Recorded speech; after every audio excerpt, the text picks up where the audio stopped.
Salut la communauté Pokémon et aujourd'hui, nouvelle vidéo très spéciale car il s'agit de la finale de la Japan Party session 2016 organisée par Pokémon en scène.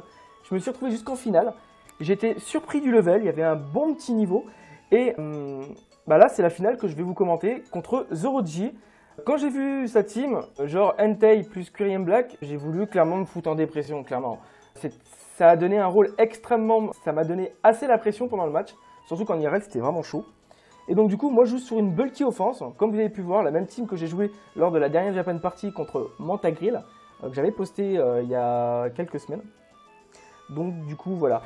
Le mec m'a foutu la pression à mort. Déjà, dès le premier tour, on pouvait voir déjà que les deux joueurs avaient déjà pensé à deux decks différentes qui sont déjà principalement jouées.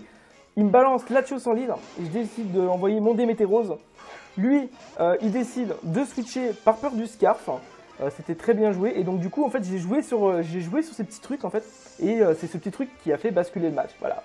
Il switch Latios sur Déméterose et moi tout simplement mon Déméterose, je sais que j'étais pas Scarf et que j'avais peur du Draco Météor, donc du coup je double switch aussi sur Tran pour essayer de me prendre la Draco Météor et donc du coup en fait c'est Déméterose totémique qui se présente sous le terrain, donc du coup je me sens désavantagé en fait et ça lui a permis en fait pendant ce tour là en fait de me placer séisme. Je pensais qu'il allait me mettre les pièges de rock par peur du switch. Là il a joué safe, il s'est dit que de toute façon Itran pouvait vraiment le gêner pendant le match, surtout contre Quirion Black. Il switch, il balance Latios, moi j'ai vraiment joué safe, j'ai fait ébullition, je suis lunette choix, donc j'ai quand même fait de bons dégâts sur le switch quand même, c'était pas rien. Et là je prédis le surf du Latios parce qu'il pensait que j'allais balancer Itran. Donc du coup c'est un Latios Slur Life Orb avec Surf. Et donc du coup je laisse Keldeo, voilà, j'ai pris un risque, je m'en fous, je l'ai pris quand même. Ça m'a permis de passer la deuxième ébullition et ensuite de le brûler, voilà. C'est le but quoi, voilà, ébullition on pense que c'est 30% pour brûler, mais principalement on pense que c'est beaucoup plus élevé, voilà. Il fait choc psy, donc du coup moi j'ai pas voulu prédire quelque chose. Ou par peur de me retrouver dans une situation assez délicate. Donc j'ai laissé Keldeo se tuer. Donc du coup ça pouvait me laisser le placement. Quand j'ai vu que Latios était mort, de toute façon dans sa team, Azumarill était vraiment le counter parfait. Donc du coup c'est ce que j'ai fait. J'ai vraiment joué un maximum sur ce qui lui restait comme Pokémon. Il décide de switch. Et il me balance Déméterose. Alors tout simplement, moi j'ai eu assez... comment expliquer? J'ai switch aussi en fait à mon tour sur Tran. Ce tour-là en fait il était chelou, enfin je me souviens plus pourquoi j'ai fait ça, lui je sais pas pourquoi il a fait ça. Moi j'ai fait Tel Reforce par peur du switch, parce que je savais que soit il me posait les pièces de roche ou soit il faisait U-turn, mais il me balançait pas séisme, parce qu'il savait que j'allais peut-être pas prendre le risque. Et du coup en fait je l'ai pris le risque. Et là du coup je l'ai pas pris le risque. Je l'ai clairement pas pris. Je switch sur Déméterose. Histoire de l'intimider et de pouvoir d'essayer de placer mes pièges de rock. Et là, il me fait tombe rush. Alors là, j'ai remarqué que son Déméterose n'avait pas de vitesse. Et que du coup, pour lui, mon poseur de pièges de rock, c'était Itran. Voilà. Pourquoi pas, ok. Il a pensé à ça et moi, en fait, j'ai joué sur ça en fait, pendant le match. Et c'est là que ça a vraiment... en fait, c'est là que ça a joué. Parce que dans les matchs, en général, quand vous voyez qu'il y a Déméterose totémique et Itran, c'est l'un des deux qui pose les pièges de rock et l'autre est forcément mouchoir choix. Principalement dans les matchs stratégiques, c'est ça. Voilà. Moi, j'ai fait penser que mon Déméterose était Scarf. Et non, il était les restes. Et du coup, lui, je sais pas pourquoi, Itran Scarf n'est pas vraiment surjoué en fait. Mais principalement, il y a aussi des Tran défense spéciale tank qui permet de contrer Latios, dont le premier switch du premier tour. Donc du coup, je pense que lui, il a pensé que j'étais stall, un stall, voilà. Donc du coup, moi en fait, j'ai joué sur ça et c'était tout le contraire. Mon Tran était Scarf et ça a permis de counter ce qui va arriver. Il fait demi-tour, donc du coup, il laisse toujours cette petite pression offensive assez impressionnante. Surtout que sa team est vraiment hard, offensivement, elle est vraiment hard. Et il décide de passer Quirion Black.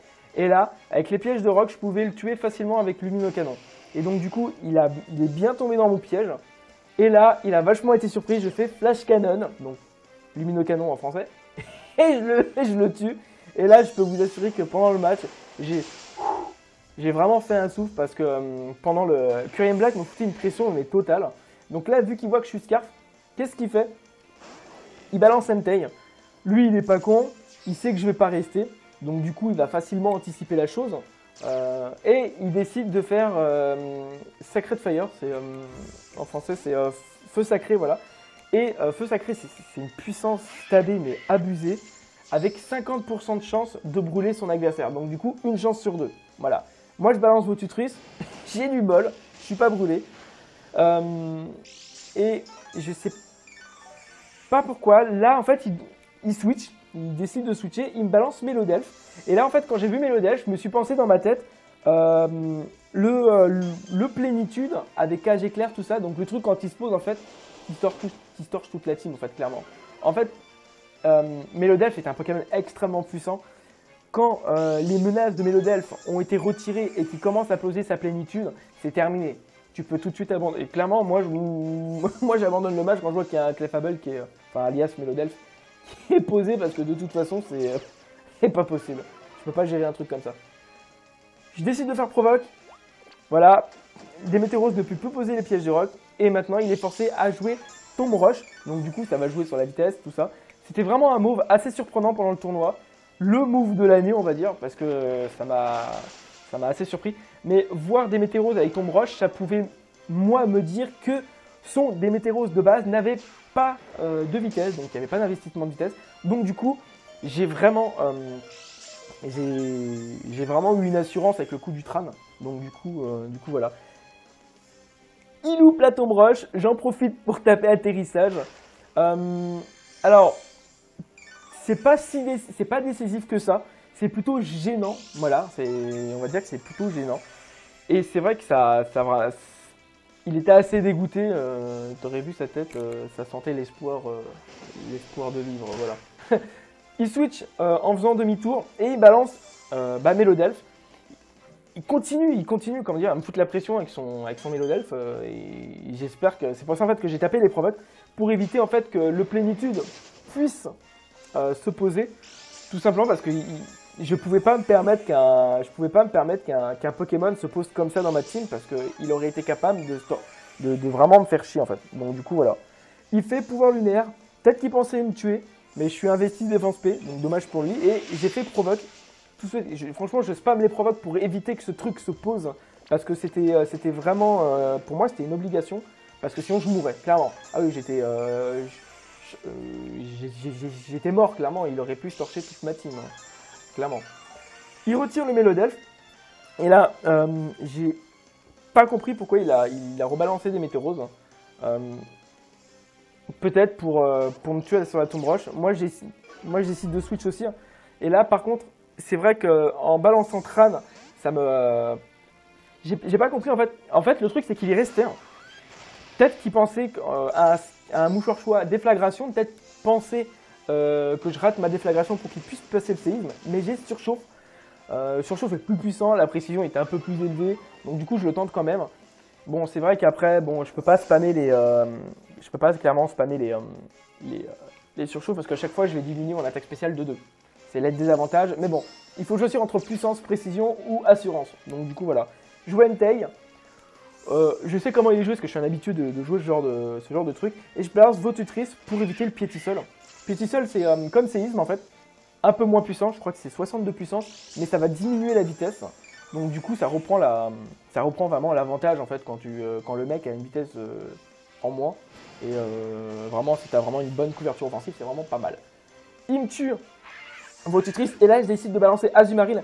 Azumarill, de toute façon, était ma condition de victoire. Il fallait que je le garde vraiment pour m'assurer que j'allais gagner. C'est un Azumarill bandouchois. Donc du coup, vous allez voir les dégâts qu'il va faire sur le switch. C'est hallucinant. C'est cascade. Ça a fait au moins 50%, 45-50%. Ouais, à peu près dans cette tranche-là. Et là, il tape atterrissage. Alors, je vais faire une petite parenthèse. Vous allez voir qu'en fait, il va spammer les atterrissages. Tout simplement pourquoi? Alors, pendant le tournoi, j'ai une DS assez chiante en fait parce que j'ai un mauvais contact au niveau du chargeur et à ce moment-là j'avais pratiquement plus de batterie et donc ce qui s'est passé c'est que lui en fait il a spammé les atterrissages et moi j'étais vraiment hors de moi. Je me suis dit le mec le mec il va spammer les atterrissages, donc il va stall. Donc du coup il va jouer un rôle tank pour